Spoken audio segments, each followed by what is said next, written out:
നമസ്കാരം. ഞാൻ doctor Arun B Nair. 75 വയസ്സുള്ള റിട്ടയർഡ് കേന്ദ്ര സർക്കാർ ഉദ്യോഗസ്ഥനെയും കൊണ്ട് അദ്ദേഹത്തിൻ്റെ മകനും മകളുമാണ് ചികിത്സയ്ക്ക് വന്നത്.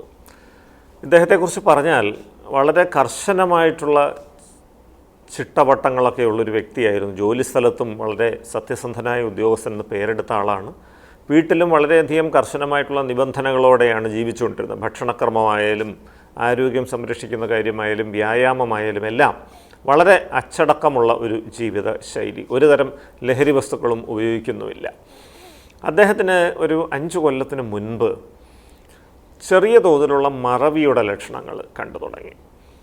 സാധനങ്ങൾ വെച്ചത് എവിടെയാണെന്ന് ഓർമ്മ വരാതിരിക്കുക, പൈസ കൊണ്ടുവച്ച സ്ഥലം എവിടെയാണെന്ന് ഓർമ്മ വരാതിരിക്കുക. ഏകദേശം ഈ സമയത്ത് തന്നെ ചെറിയ തോതിലുള്ളൊരു വിറയലും തുടങ്ങി. വിറയൽ ആദ്യം വലത്തെ കയ്യിൽ മാത്രമായിരുന്നു. കുറച്ച് കഴിഞ്ഞപ്പോഴത്തേക്ക് അത് കാലിലേക്ക് വ്യാപിച്ചു. ഏതാനും മാസങ്ങൾ കഴിഞ്ഞപ്പോൾ മറുവശത്തേക്കും വന്നു. ഇതിന് ഇടയ്ക്ക് സ്ഥിരമായി ഉപയോഗിക്കുന്ന സാധനങ്ങളുടെ പേര് മറന്നു പോകാൻ തുടങ്ങി. ഇപ്പം കണ്ണടയായാലും മൊബൈലായാലും പേനയായാലും ഇതിൻ്റെ വാക്ക് കിട്ടില്ല.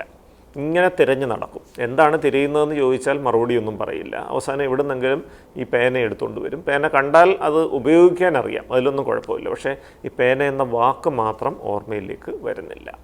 അപ്പോൾ സാധാരണ പ്രായത്തിൻ്റെ സഹജമായിട്ടുള്ള മറവിയും വിറയലും ഒക്കെ ആയിരിക്കുമെന്ന് കരുതി വീട്ടുകാരൊന്നും കാര്യമായിട്ട് ഇതിനെ പരിഗണിച്ചില്ല.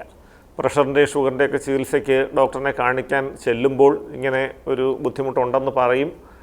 അതിനിടയിൽ ഉറക്കക്കുറവ് വരാൻ തുടങ്ങി. ഇതൊക്കെ പറയുമ്പോൾ താൽക്കാലികമായിട്ടുള്ള ചില ഗുളികകളൊക്കെ ഡോക്ടർ കൊടുക്കും.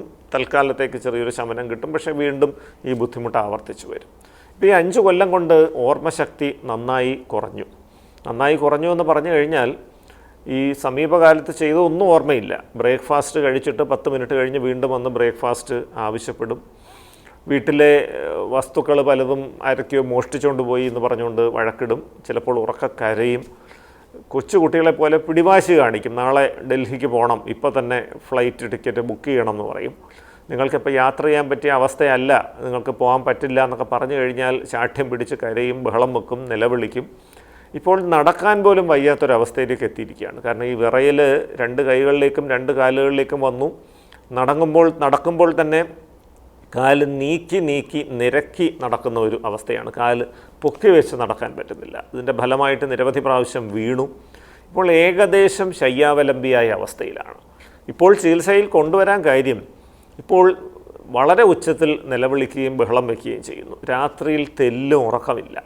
ഈ ഉറങ്ങാത്തത് കാരണം വീട്ടുകാർക്കും ഉറങ്ങാൻ പറ്റുന്നില്ല. കാരണം രാത്രിയിലുള്ള ഈ ബഹളം കാരണം. പകൽ സമയം അത്രയും വീട്ടിൽ കള്ളൻ കയറിയിട്ടുണ്ട്, വീട്ടിലെ വസ്തുക്കൾ ആരൊക്കെയോ മോഷ്ടിച്ചുകൊണ്ട് പോയി എന്ന് പറഞ്ഞ് നിരന്തരമായിട്ട് ഇങ്ങനെ ഭയപ്പാട് പ്രകടിപ്പിച്ചുകൊണ്ടിരിക്കുകയാണ്. ഈ പെരുമാറ്റ വ്യത്യാസങ്ങൾ അസഹ്യമായപ്പോഴാണ് ഈ കുട്ടികൾ ഇദ്ദേഹത്തെ ചികിത്സയ്ക്ക് കൊണ്ടുവന്നത്. അപ്പോൾ ഇതിവിടെ ഇദ്ദേഹത്തിന് ലൂയി ബോഡി ഡിമെൻഷ്യ എന്ന് പറയുന്ന ഒരു മറവി രോഗത്തിൻ്റെ വകഭേദമാണ്. ഈ ലൂയി ബോഡി ഡിമെൻഷ്യയുടെ ഒരു പ്രത്യേകത, അതിന് മറവി രോഗത്തിൻ്റെ ലക്ഷണങ്ങളും കാണും, പാർക്കിൻസോണിസം പോലെയുള്ള വിറയൽ രോഗത്തിൻ്റെ ലക്ഷണങ്ങളും കാണും.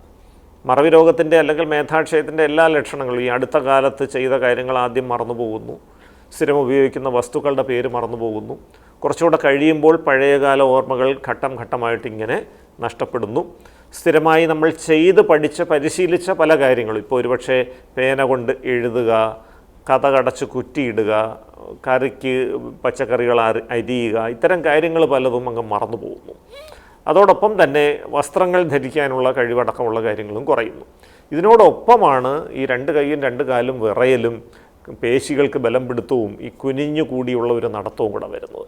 ഇത് കുറച്ച് സങ്കീർണമായിട്ടുള്ളൊരു അവസ്ഥയാണ്. കാരണം ഇവർക്ക് തീവ്രമായ പെരുമാറ്റ വ്യത്യാസങ്ങളും കാണും. ഈ അടുത്ത കാലത്തായിട്ട് പറയുന്നത് കൺമുൻപിൽ ചില പ്രേതങ്ങൾ അവരെ കാണുന്നു, അവർ നമ്മളെ കൊങ്ങായിക്ക് പിടിക്കാൻ വരുന്ന പോലെ തോന്നുന്നു. ഇങ്ങനെയുള്ള ചില ദൃശ്യ സ്വഭാവത്തിലുള്ള മിഥ്യാനുഭവങ്ങളും കൂടെ അടുത്ത കാലത്തായിട്ട് വരികയാണ്.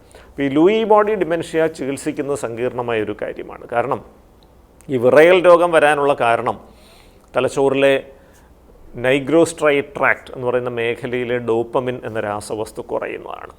എന്നാൽ തലച്ചോറിലെ മീസോലിംബിക് ട്രാക്ട് എന്ന മറ്റൊരു മേഖലയിൽ ഡോപ്പമിൻ കൂടുമ്പോഴാണ് ഈ ഭയപ്പാടും പെരുമാറ്റ വ്യത്യാസങ്ങളും വരുന്നത്. അപ്പോൾ തലച്ചോറിലെ ഒരു മേഖലയിൽ ഡോപ്പമിൻ്റെ അളവ് കൂട്ടുകയും മറ്റൊരു മേഖലയിൽ കുറയ്ക്കുകയും ചെയ്യുന്ന രീതിയിലുള്ള ഒരു ചികിത്സാ രീതിയാണ് ഇവിടെ വേണ്ടി വരുന്നത്. അതോടൊപ്പം തലച്ചോറിലെ കോശങ്ങൾ ജീർണിക്കുന്നത് തടയാൻ സഹായകമായിട്ടുള്ള ഓർമ്മ മെച്ചപ്പെടുത്താനുള്ള മരുന്നുകളും വേണ്ടി വരും. പൂർണ്ണമായിട്ട് ഈ ഒരവസ്ഥയെ ഭേദപ്പെടുത്തിയെടുക്കാൻ കഴിഞ്ഞു എന്ന് വരില്ല. പക്ഷേ കൃത്യമായ ചികിത്സ കൊടുത്താൽ ഈ പെരുമാറ്റ വ്യത്യാസങ്ങൾ മാറും. ഉറക്കം കിട്ടിത്തുടങ്ങും, ഈ ഭയവും സംശയങ്ങളും ഒക്കെ മാറും, നിലവിളിയും കരച്ചിലും ഒക്കെ കുറയും, ആ പെരുമാറ്റം തീർത്തും നോർമലായി വരും.